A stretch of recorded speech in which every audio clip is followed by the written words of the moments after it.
যারা হজে গেছেন সাক্ষী দেন, হজ তো এখন সহজ হয়ে গেছে, গাড়িতে যাতায়াত। ওই মেনার থেকে মেনার তাবুত থেকে আরাফাতে আসে গাড়িতে, আবার আরাফাতের থেকে মুজদালিফায় যাওয়া যায় গাড়িতে, পায়ে হেঁটেও বহুত যায়। আবার মুজদালিফা থেকে আপনি জমরায়ও যেতে পারেন গাড়িতে, আবার জমরা শয়তানরে মারিয়ে টেরে পরে মক্কায় যে তওয়াফ করতে পারেন, তাও গাড়িতে যেতে পারেন। তবে যদি পায়ে হেঁটে আরাফাতের থেকে মুজদালিফায় 11 কিলো, এইটা যদি মাগরিবের পরে হাঁটা দিয়ে আপনি হেঁটেই যান, এত ঘন 300 ফিট রাস্তা, এত ঘন মানুষ, আপনার হাঁটা লাগবে না, খালি পড়িয়ে না গেলেই হয়। চুপ করে দাঁড়ায় থাকবেন, অনায়াসে গোষ্ঠী আপনি চলে যাবেন। এত ঘন। এই 11 কিলোমিটার পথ যাইতে কের ফজরও হয়ে যায়। সারা রাত হাঁটা, মাগরিবের নামাজ আরাফাতে পড়বে না, মুজদালিফায় যে আগে মাগরিব তারপরে ঈশা একসাথে 2 ওয়াক্ত পড়া লাগে।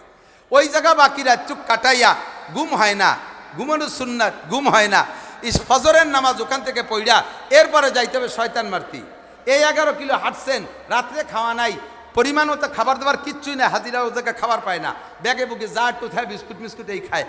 এরপরে ফজরের নামাজ পড়ি শয়তানরে মারতে গেছেন, শয়তানরে মারিয়ে টেরে ওটুকু যা লাগে 4 কিলোমিটার 5 কিলোমিটার 6 কিলোমিটার আইটি যা লাগে, শয়তানরে মারিয়ে তারপরে আবার যদি মক্কায় 2টা নাফাক সুড়ঙ্গ রাস্তা আছে, ওইটার ভিতর দিয়ে যদি পায়ে হেঁটে যান, যাইয়া সেখানে যাই আবার তওয়াফ করবেন। যারা গাড়িতে গেছে তারা মাঝখান দিয়ে অল্প জায়গায় তওয়াফ করতেছে, যারা পায়ে হেঁটে যায় তারা মাঝে পারে না। মসজিদের ভিতর দিয়ে একটা গুল্লি দিয়ে আসতে 1 কিলোমিটার হয়, এইভাবে 7 কিলোমিটারে 7 তওয়াফ। এরপরে সাই বাইনা সফা আল মারওয়া, সফা মারওয়ায় সাই যদি পায়ে হেঁটে করেন, তখন আপনি বুঝবেন যে জীবনে যত পরিশ্রমের কাজ করছেন এর চাইতে পরিশ্রম আর কোনোদিন হয় নাই।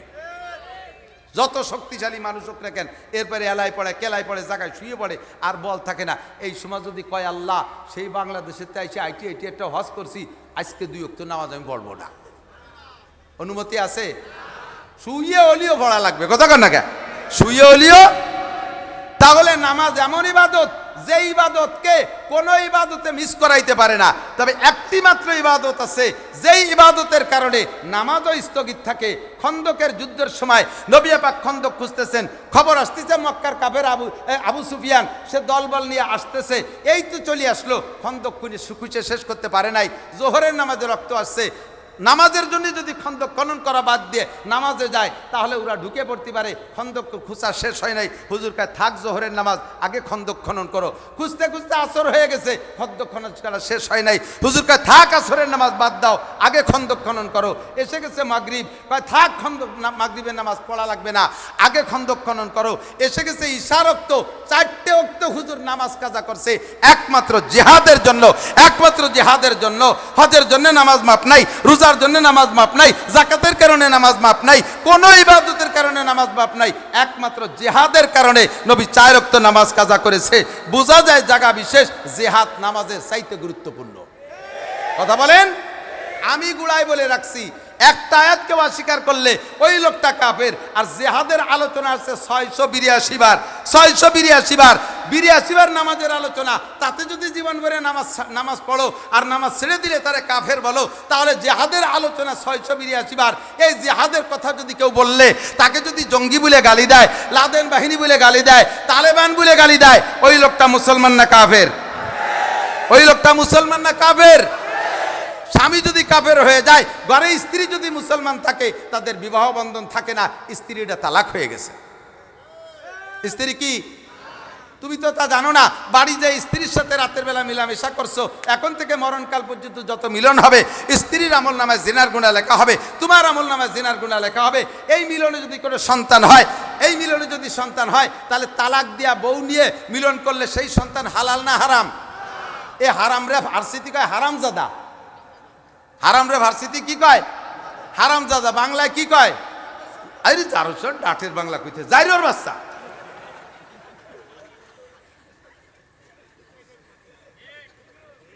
নামাজকে অস্বীকার করলে কাফের, রোজাকে অস্বীকার করলে কন্যা কে, যাকাতকে অস্বীকার করলে, হজরে অস্বীকার করলে, জিহাদকে অস্বীকার করলে কাফের। স্ত্রী তালাক হয়ে যায়। যদি ওই অবস্থায় বিনা তওবায় আবার কলেমা না পড়ে, তওবা ছাড়া তওবা না করে আবার যদি কলেমা না পড়ে, এই অবস্থায় যদি তার মরণ হয়, তার জানাজা পড়া যাবে না, তারে কাফন পরানো যাবে না, তারে মুসলমানের কবরস্থানে দাফন করা যাবে না, ওইটাকে দিতে হবে শ্মশানে। কথা বলুন ঠিক কি ঠিক না? ও মুসলমান, যদি প্রয়োজন আসে, ডাক আসে, জেহাদের জন্য রেডি? জোরে বলেন রেডি? যখন যেভাবে জেহাদ করা লাগবে উলামায়ে কিরাম বলবে, রেডি তো ইনশাআল্লাহ? যদি আজকে যেতে বলা হয় ফিলিস্তিন, কে কে রেডি? রেডি? বাড়ি ব্যাগ আনতে যেতে হবে, টাকা আনতে যেতে হবে, লুঙ্গি পাল্টাতি, এই অবস্থায় হেঁটে চলে যাবো। কতক্ষণ ঠিক ঠিক না? আল্লাহ তাআলা আমাদের এই জজবাকে কবুল করে বলেন আমিন।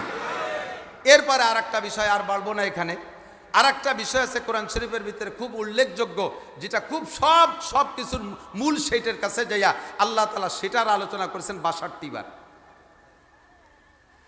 একটা বিষয় আল্লাহ তাআলা কোরআন শরীফের ৩০ পারাই ওয়াজ, সবই ওয়াজ করতে হবে, তবে যে বিষয়গুলো ভেরি ভেরি ইম্পর্টেন্ট আল্লাহ সেইটার উপরে তাকিদ দিয়েছে বেশি। যে কথাগুলো গুরুত্বপূর্ণ নবীকে বলার জন্য কুল শব্দ ব্যবহার করছেন। কুল এইটা বলো, কুল ওইটা বলো, কুল আউযু বিরাব্বিন নাস, কুল আউযু বিরাব্বিল ফালাক। কুল মানে বলো, কুল হুয়াল্লাহু আহাদ, কুল ইয়া আইয়ুহাল কাফিরুন, কুল লা ইস্তামাতিল ইনসু ওয়াল জিন, কুল লাউ কানাল বাহরু মিদাদাল লিকালিমাতি রাব্বি, কুল হাল ইয়াস্তাবিল্লাযীনা ইয়ালামুনা ওয়াল্লাযীনা লা ইয়ালামুন। এমন করে ৩৩২ বার কুল শব্দ ব্যবহার করেছে। এরপরে আর একটা বিষয় খুব গুরুত্বপূর্ণ বিদায় আল্লাহ তাআলা সেটার আলোচনা আছে ৬২ বার। কয়বার? সেটা হলো তাকওয়া। কি বলেন? তাকওয়া। তাকওয়া শব্দ কোরআন শরীফের ভিতরে বিভিন্ন সিগায় ৬২ বার আসছে। আমি সেই ৬২ বারের একটা ৩-৪টা আয়াত পড়িয়ে ফেলাইছি, ছোট ছোট করে, অল্প অল্প করে। একটা আয়াত, কষ্ট পাচ্ছেন? তাকওয়া এমনই একটা বিষয়, লম্বা ব্যাখ্যা, আমি শুধু তর্জমা বলে দেব। এই তাকওয়ার পিছনে দুইটা জিনিস রয়েছে, একটা হলো পরকাল আর একটা হলো দুনিয়া। দুনিয়া তাকওয়ার পিছনে এমন যেটা আপনার জীবনে অত্যন্ত জরুরি। আপনি সত্যিকারে যদি দুনিয়ার এই সমস্ত জিনিস পাইতে চান তাহলে তাকওয়া অবলম্বন করতে বাধ্য হবেন। আল্লাহ পাক রব্বুল আলামিন বলেন, ইয়া আইয়ুহাল্লাযীনা আমানুত্তাকুল্লাহ। ইত্তাকুল্লাহ আছে না নাই? তাকওয়া। ইয়া আইয়ুহান নাসুত্তাকু রাব্বাকুম, এই জায়গায় ইত্তাকু রাব্বাকুম তাকওয়া। ওয়া মান ইয়াত্তাকিল্লাহা ইয়াজআল লাহু মাখরাজা, ইয়াত্তাকি এখান থেকে তাকওয়া। ইন্না আকরামাকুম ইনদাল্লাহি আতকাকুম, তাকওয়া থেকে আতকা। এই চারটে কথা বলে আমি শেষ করে দেব। দীক্ষা কার আল্লাহ পাক বড় মোহাব্বতের সাথে ডাক দিয়ে বলে, ইয়া আইয়ুহাল্লাযীনা আমানু, হে আমার অন্ধ জগতের অটল বিশ্বাসী পাগলরা, ইত্তাকুল্লাহ, ভয় পাও কাকে? একটু কান্না কাকে? আরে দুনিয়ার মানুষকে ভয় পেয়ে কি হয়? 16 বছর একজনে ভয় পাইছি, সেই আমাদের ভয় পেয়ে চলে গেছে, ঠিক না? আবার এখন একজনে ভয় পাচ্ছি, সে আবার কবে কোন দিকে হাঁটিয়ে যায় তার ঠিক নেই, ঠিক না? সাপরে ভয় পাই, কতক্ষণ সে কামড় দেবে, মরিয়ে যাব, মরার পরে কি সাপরে ভয় পাওয়া লাগে? আগুনরে ভয় পাই, কতক্ষণ পোড়াই দেবে, মারিয়ে ফেলবো, মরিয়ে যাব, মরার পরে আগুনরে ভয় পাওয়ার দরকার? দুনিয়ার আগুনরে আছে।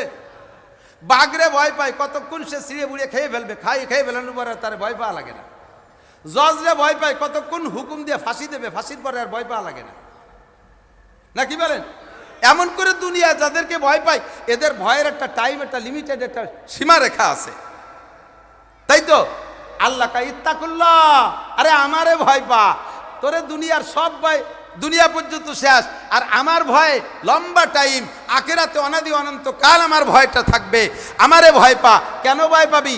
দুনিয়ার মানুষের সামনে জবাব দিয়ে এড়াই চলে যাওয়া যায়, ফাঁকি বুকি দিয়ে এড়াই চলে যাওয়া যায়। আমার সামনে দাঁড়াইয়া, নো টক বাট উস্কুত, আমার সামনে দাঁড়াইয়া 4টি ইমিগ্রেশনে জবাব দেওয়াই লাগবে। কয়টা ইমিগ্রেশন? ইমিগ্রেশন বোঝেন তো? সবাই বোঝে না, যারা বিমানে চড়ছে তারা জানে।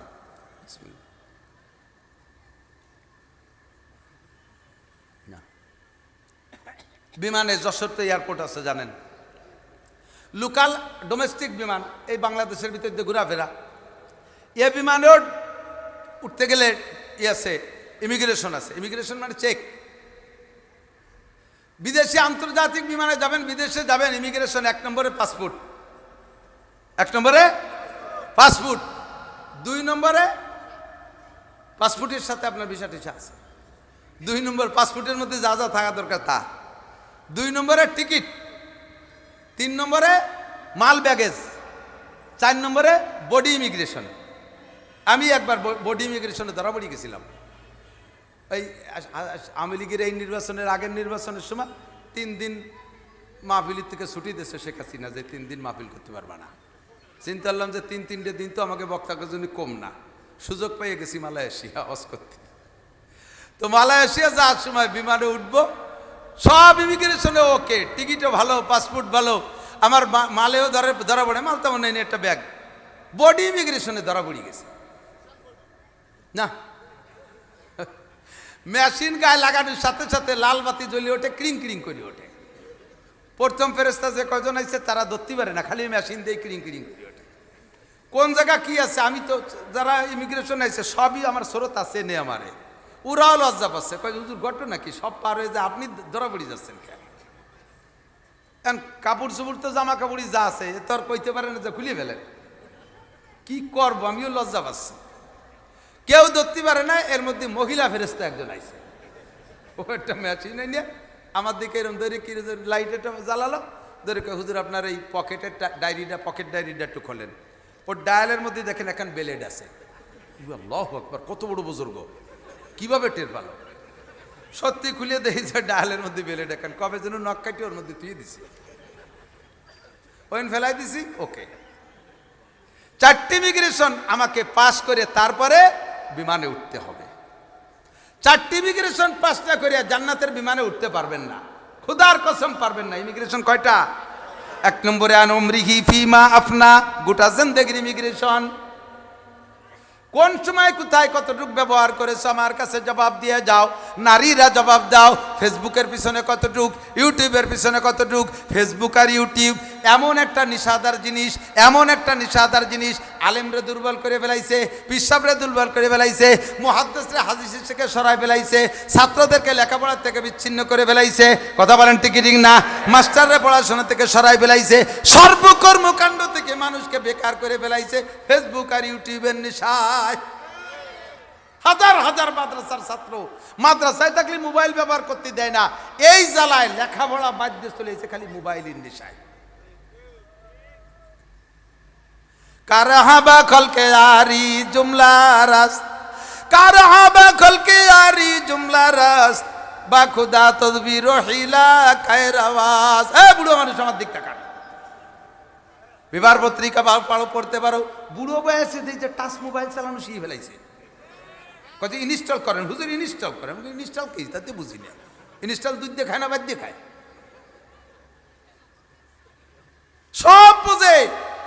বুড়ো কালে আত্মা এত পারো না, দোয়া কুনুত পারো না, কোরআন শরীফ পারো না, আসো আমারে শুনো, কই বই না মুই আসে না, ইয়ার সে আদ্রাই ভরসে বেড়ালাইছে রুগী। ইংরেজি পারো, বাংলা পারো, অঙ্ক পারো, ইনস্টল পারো, ফেসবুক পারো, ইউটিউব পারো। কারাহাবা খলকে আরি জুমলা রাস, আর রোডে লোহা লক্করের ব্যবসা পারো, সব কিছু তুমি পারো, কোরআন শরীফ কেন পারো না?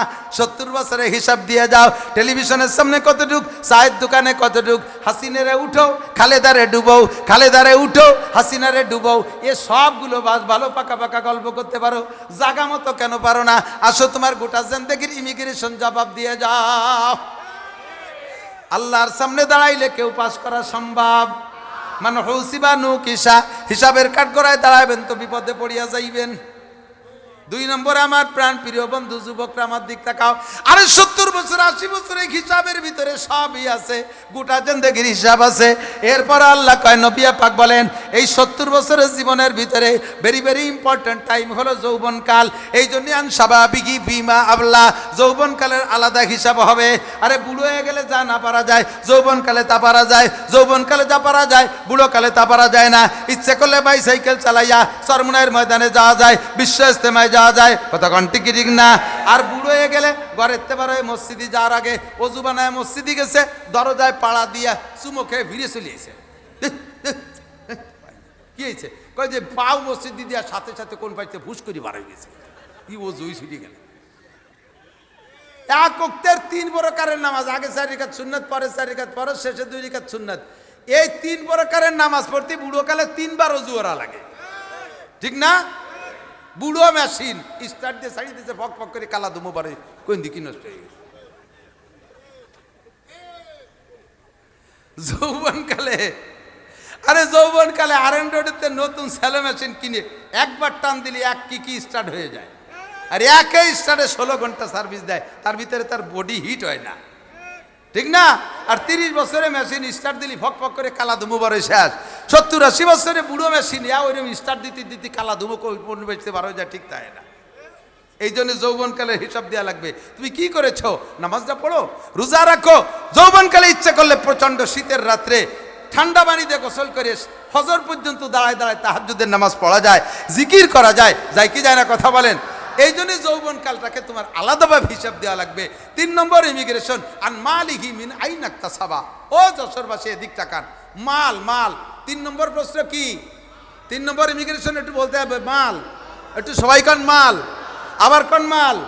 মিনাই নাকতাছে বা কোত্থেকে কামাই করেছো? চুরি করে, ডাকাতি করে, টন মারছো, মন মারছো, করোনা ভাতা মেরে খাইছো, রোডের পিচ মেরে খাইছো?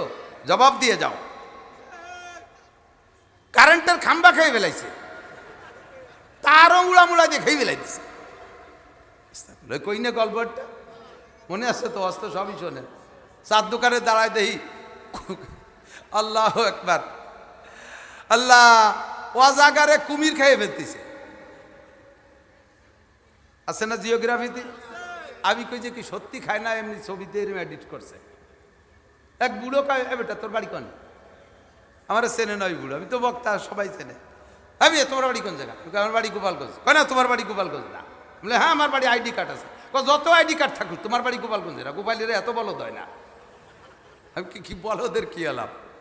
কয় যে ওয়াজাগারে কুমির খায়, তুমি আশ্চর্য হচ্ছ? এ তো আমার মাথায় ধরে না, তুমি তোমার বাড়ি গোপালগঞ্জ না। আমি চাচা কি হয়েছে কি তাই করে? ওই যে দেখতেছি, আমি তো আশ্চর্যই তো হইতো, আমি কোনোদিন তো চোখ দিয়ে দেখিনি। কারে বেটা কি জন্য কই? এ তো ওয়াজাগারে কুমির খায়, আমাকে বাজারে সরকার 3টে পাকা পায়খানা দিচ্ছে, তাই এক নিতা খেয়ে ফেলাইতেছে। মানুষই 3-3টে পাকা পায়খানা খাতি পারলি, ওয়াজাগারে কুমির খাওয়াতে দোষ কি? আমি কে বাবা, আল্লাহ তোমারে ফিরে যেন যৌবন দেয়।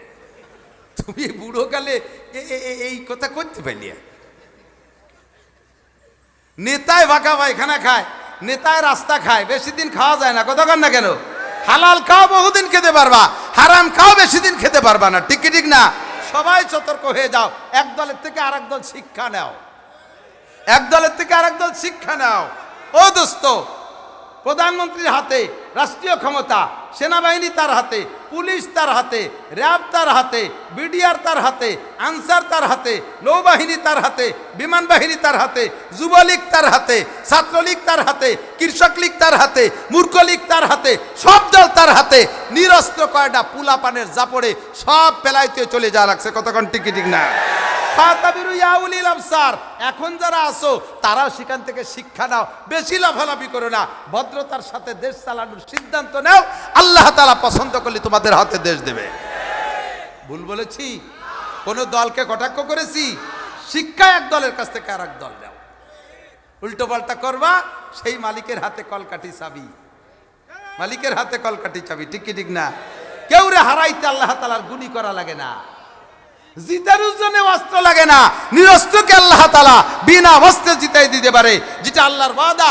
ইয়াকুম মিনকুম ইশরুনা সাবিরুনা ইয়াগলিবু মিয়াতাইন। আরে ন্যায় নিয়ে, হক নিয়ে, সত্য নিয়ে 20 জন মানুষ দাঁড়াবি, আমি 200 জন বিপক্ষের লোক, 200 জন অপরাধীকে আমি আল্লাহ তাআলা ঠগাই দেব, পরাজিত করে দেব। প্রমাণ আছে না নাই? বিশ্বাস হয় কি হয় না? সাবধান, সতর্ক।